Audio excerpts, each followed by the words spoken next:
without mean tuning, if it was using mean tone, it's like you could play a piece in D major, and then once you were not in D major and you were in some other key, or if you tried to play another piece in a different key, say, I don't know, E flat major or E flat minor, it would sound all wrong because it wasn't tuned for that key signature. So they invented, which was very experimental at the time, this thing called, well, tempered tuning. And yeah, so Bach wrote 24 pieces specifically for keyboard instruments to play with that. So anyway, let's take a look at this fugue.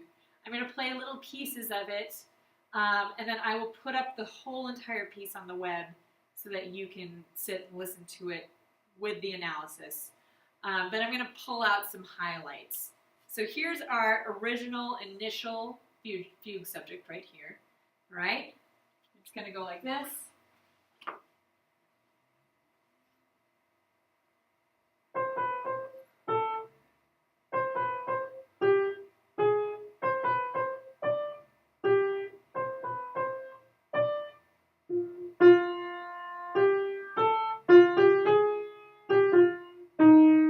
Okay? Very, very famous tune.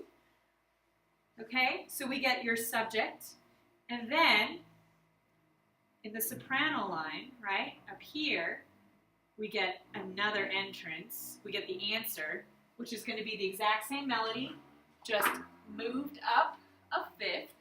So instead of being on C, right, we're going to move it up to G. Sorry.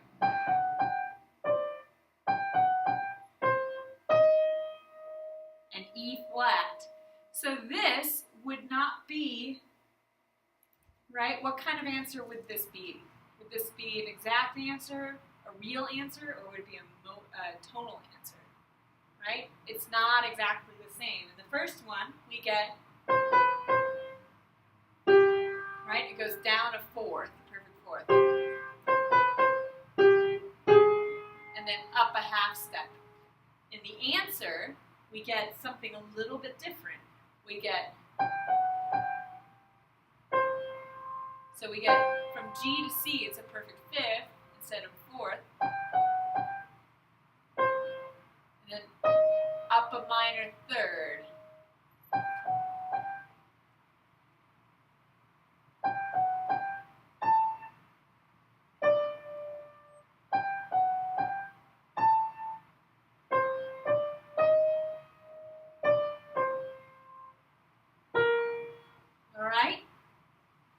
So it's going to be, we're going to call this a tonal answer because of this guy and that guy rather than that, okay? If it were a real answer, it would have gone down to D and then up to E flat, okay? So, now in response to this answer, the subject, the alto line, is going to continue on with the counter subject, which is going to sound totally different. It's going to be a contrast. So we get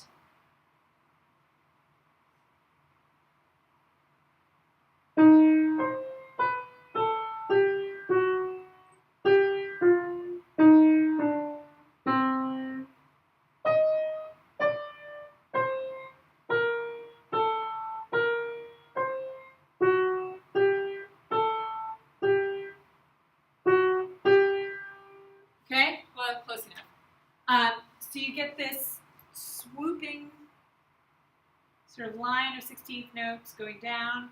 You pop back up to the E flat, and then it's a slow trail down till you end on G. Okay? At that point, we take segments of the original parts, okay? And you're going to see, so this little guy right here, ba-da-da, ba-ba, right? It's going to come directly from this. And he's going to sequence it. So he's going to move it up stepwise. So we get E flat,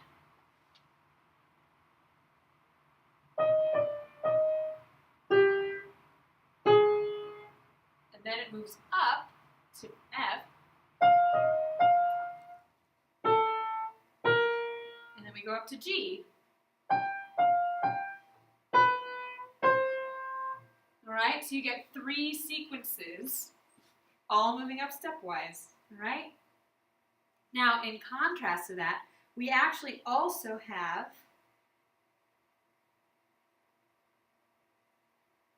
an inversion of this, right? Can you see that this guy right here, the counter subject,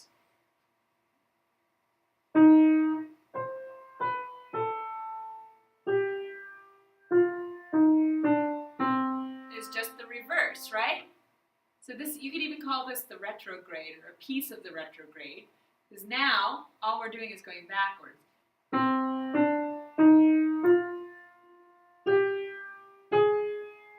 And then he also sequences this. So he moves up the scale, which is just the reverse of what happened in the counter subject. So, sorry.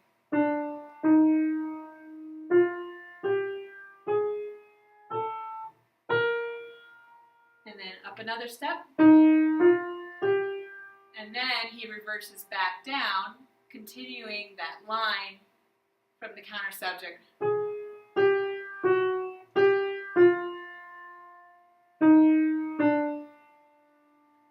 And you even get a little snippet of the actual subject. Okay? So you can see he just takes this element right here and flips it over, all right? And then he moves it up a step. And then he moves it up another step till he gets to here. And then picks it back up and plugs this piece in and comes back down to D. Okay? So that's how this works. And we call this a bridge between the answer and the next entrance of the subject. So if we flip the page, after the bridge, we'll see the final entrance of the subject, okay? So now, our counter subject comes back in the soprano line, above dee da da da da da da da, dee da dee da da da, right? And we get an entrance of the fugue subject. And this is the original subject again. It's just moved down an octave, right? So it's still.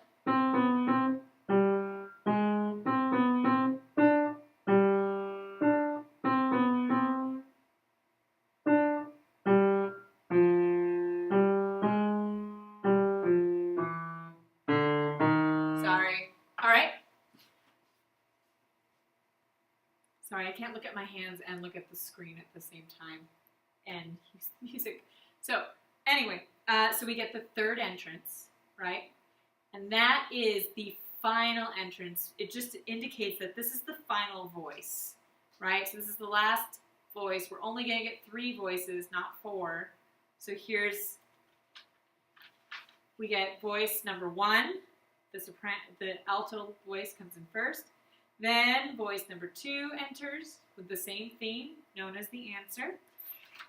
And then voice 3 enters in the bass, all right, with the entire subject. And that's the end of the exposition, all right? That's what we call the exposition. It just introduces everything, right? Now we get the second section. This is called episodes and entries. And remember, episodes and entries are just chopped up segments and sequences taken from pieces of this, all right? So here we get a little bit of the theme, ba-da-da-bum-bum. And then it comes back, dee-da-dee-da-da, right? Dee-da-dee-do-do. And then it happens in the alto part, da-da-da-da-da. Oh, and I forgot to talk about counter subject B. So now we've got 3 voices that we're dealing with, right? So when this subject finally comes in, we also need something for the soprano or the alto part to do, okay? So while the soprano is singing the true counter subject that goes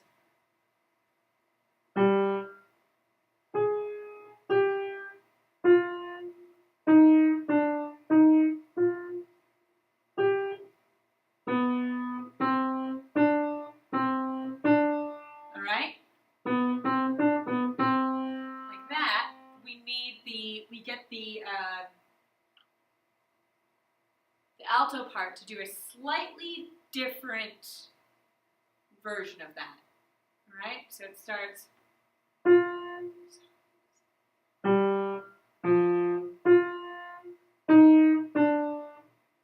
Right, and then there's a rest. All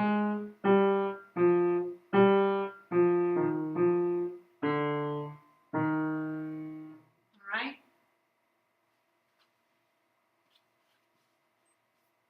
So they're very similar, but there's slight differences, right? As this one goes up, this one goes down. Same with this. So they're in contrast to each other. So as the soprano is going up, this guy's going to go down in contrast, all right? So yeah, this is counter subject B. It's very similar to the counter subject A, but just different enough that we can call it something else. All right, and then we're going to get snippets of all of this stuff in here. So this, right, is just the original counter subject, this 16th note section. This whole thing is taken from that, right? All these 16th notes. It's just from the original counter subject. This is all from the original subject, right? This one too. So they're just taking the subject and the counter subject, chopping it up, and putting it into sequences, right? And then the same thing happens here. You get the counter subject again, chopped up. This is the actual original counter subject. We get the subject entered again, and our counter subject B comes in the alto line, right? So we'll hear the whole sequence once, and then episode 2, we get it chopped up and sequenced again, right? So now the soprano line takes over the counter subject. It gets chopped up, and it's just that scalar 16th note scalar material from the counter subject A that we saw at the beginning. And here we don't even get the actual original subject. We get more of the counter subject A and counter subject B chopped up into each part and segmented. Right? And then we get enter 2. So counter subject A comes back. We get our answer in the alto line from the original subject back there. And then counter subject B moves into the bass. Okay? And then episode 3 again. So we get a full answer. We get the subject or answer to the subject. Incomplete. And so it's completed, and that's entry 2. Then we get episode 3, which means you're going to take this material again, chop it up, and put it into sequence. So here we've got our scalar material from the counter subject, right? Here we've got ba-da-dum, da-da-dum. So that's a little piece of our subject right there. This is more counter subject A scalar material. And here we get, again, ba-da-dum, bum, bum, ba-da-dum, bum, bum, ba-da-dum, bum, bum. Right? So this is all right from the subject. So do you see how this is working?